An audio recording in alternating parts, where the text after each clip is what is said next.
Good. Exactly. So that's the whole thing. For most people, it's more important to get the results.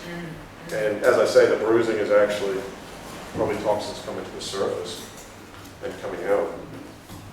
That's exactly what cupping's all about. It's like if you've ever seen anybody who's had cupping, and it's like the whole back is one massive bruise. It's like, if you're not used to that, it's quite a shock. Yeah.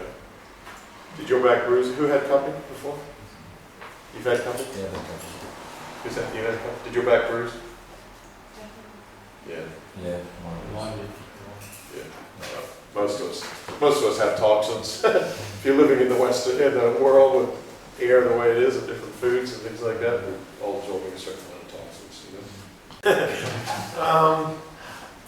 It's been a long time since I had one of those, actually.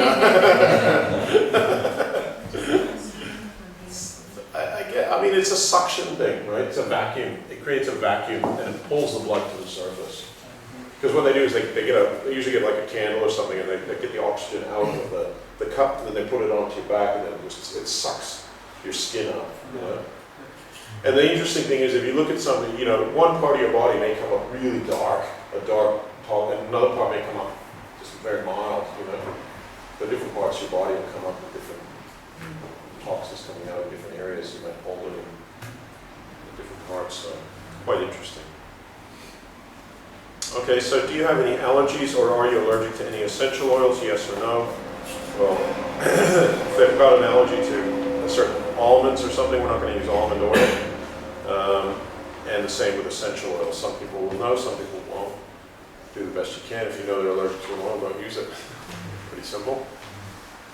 Okay, so for women here, with pregnancy, there's certain contraindications as well. So in traditional Chinese medicine, that point there's a very important pressure point between the thumb and the finger. It's called the letting go point or the great eliminator, and that wasn't used during pregnancy. It could be used during labor itself, but not during pregnancy. Okay, so that's one of our contraindications. Another one is up here. We don't use that point very much, in fact, because I always look at if somebody's tight up here, it's coming from their thumb. Just up here. Okay. And another one is behind the ankle. So these are reflexology areas for the ovaries and the uterus. So generally don't massage, and there's also some spleen points just in here. And that whole area, I would say, is an area to be cautious of. Not too hard pressure. No problem with the baby. Both babies are really healthy. So yeah, so you don't have to be, I would be more concerned, I think you have to be more concerned on if a woman's pregnant and, say she's been into drugs or been into a lot of stuff that makes her body unhealthy, then you're way more concerned than with a healthy woman. A healthy woman who's pregnant it's strong. The babies are strong. They're meant to be strong. We lived in, for thousands of years, we lived in way tougher conditions than we live in today. And babies don't give up that easily. Or maybe we just had two very tough babies. Okay, so is the menstrual cycle regular? So massage can affect menstruation quite a lot. So a lot of tension in the belly, in the small intestine, affects the ovaries. And also tension in the sacrum affects the nerves that come out to the ovaries and reproductive system.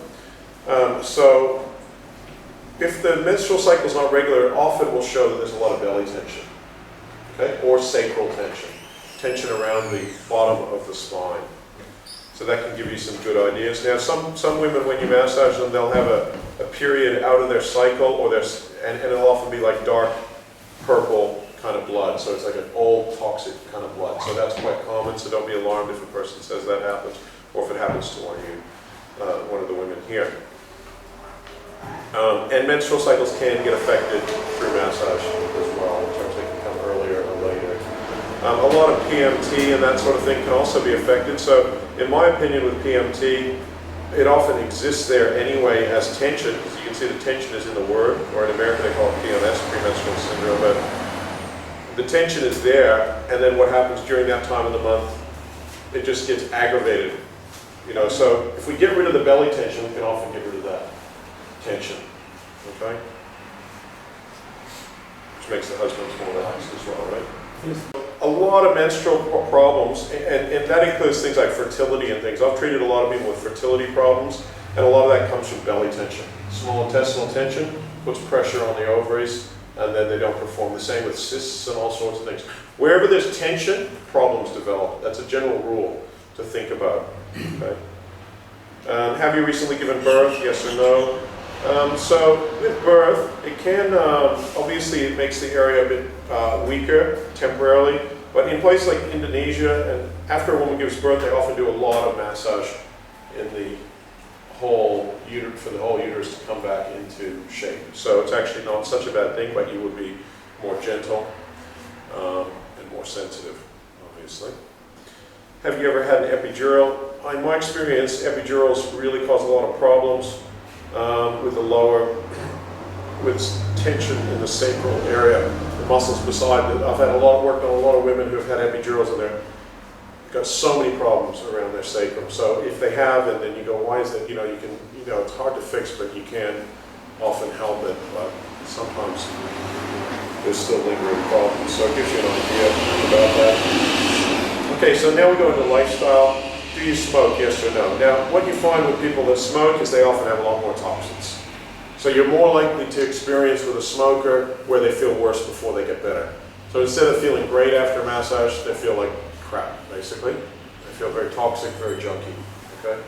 It's all those smoking toxins coming through, and that sort of thing. So again, something to warn a person about. Because some people think, oh, I should just feel great after a massage. But it's not always true, okay? Do you drink tea or coffee? I often find with people who have a lot of caffeine, they're exhausted after a massage because the caffeine is pepping them up a lot. And a massage gets you back to what your body really needs. That's what I say. So sometimes people who are having a lot of caffeine, what happens is the massage makes them, they feel absolutely exhausted because underneath it they need to rest or find other ways. And often there's lower back pain there as well as the adrenal glands get drained and stuff. So that's quite an interesting thing. So people on a large amount of caffeine, that tends to be the effect. They're really exhausted after a massage as well. Alcohol consumption. Again, you're going to look at, with high amounts of alcohol, sometimes there can be repression of emotions, especially anger, and tension around on the right side, particularly around the liver, and also toxicity there. So if somebody's drinking a lot, smoking a lot, you can, it looks like what I call a toxic time bomb. As soon as you start massaging, everything just starts coming out. And you be aware of that, and you have to be aware when somebody's on a high toxic lifestyle, you have to actually be aware of how much of these toxins are you going to stir up in one treatment. Because I've seen it where people stir up too much. The body needs some process, and especially on somebody on a high toxic lifestyle, their body's not even that strong often. So often there's a weakness there. So you have to moderate the treatment in order to not stir up so much that it's just totally overwhelming for them. So that's something to be aware of.